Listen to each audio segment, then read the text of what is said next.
Shalom, Tritunggal doktrin iblis, karena di teologi hakikat Allah, ontologinya ada 3 pribadi setara, Bapa, Firman atau Yesus dan Roh Kudus. Itu melawan, menghujat, menentang perkataan Yesus yang tertulis di Alkitab di Yohanes 8 ayat 42, 16, ayat 27 dan 28, 14 ayat, 26 dan 15, ayat 26. Firman atau Yesus dan Roh Kudus keluar dari Bapa, yang artinya Yesus menyatakan di teologi hakikat Allah adalah oneness trikotomi.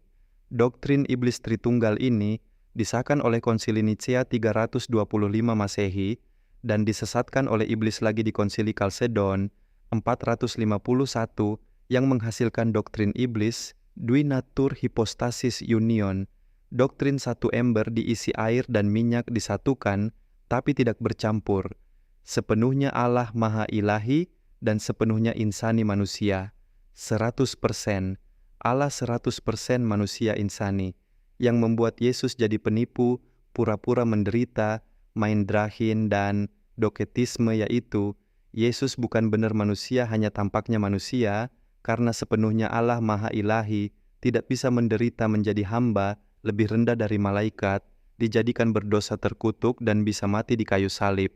Karena doktrin iblis ini, sehingga Tritunggal menyesatkan diri sendiri dan umat ribuan tahun, ketika ditanya Kolose 1 ayat 19 dan Kolose 2 ayat 9, yang adalah senjata nukiku, satu-satunya di dunia, kapan kepenuhan kealahan secara jasmania?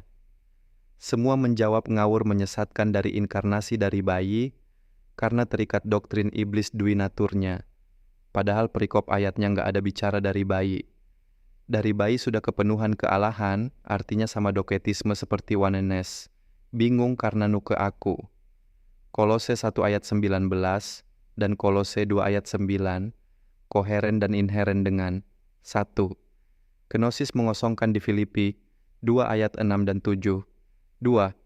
Inkarnasi inkarnai 3. Duinatur 4. Dibaptis masuk Roh Kudus Roh Bapa. 5. Eli Eli lama sabaktani. 6. Yesus mati di kayu salib. Kenosis Tritunggal menyesatkan karena artinya segala kuasa dan kemuliaannya ditutupi, disamarkan seperti penjelasan Romo, Daniel Biantoro, Budi Asali dan para pendeta, serta Bambang Noorseno menjelaskan kenosis itu menambah natur manusia, jawaban yang aneh bin ajaib ngawurnya.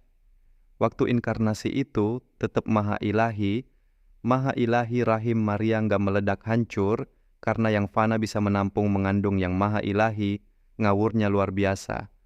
Lahir makanya duinatur sepenuhnya Allah Maha Ilahi dan insani manusia 100% dibaptis menghujat Roh Kudus, karena menolak Yesus dimasuki Roh Bapa Roh Kudus, karena hanya mengurapi memeterikan, melawan ayat-ayat tertulis.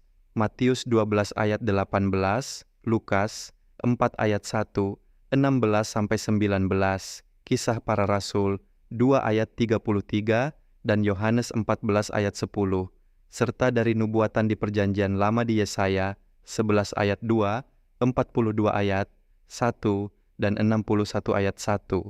Eli lama sabaktani itu penjelasannya menyesatkan, karena Yesus lagi sekarat bernyanyi, berpuisi nyanyian rusa betina di kala senja di Mazmur 22 ayat 1, serta jawaban yang sesat lain itu, Bapa berpaling dari Yesus. Jawaban yang benar adalah, Roh Allah Roh Kudus yang masuk waktu dibaptis itu keluar dari dalam Yesus, karena Yesus ditimpakan segala dosa manusia, menjadi najis terkutuk, dan supaya bisa mati di kayu salib.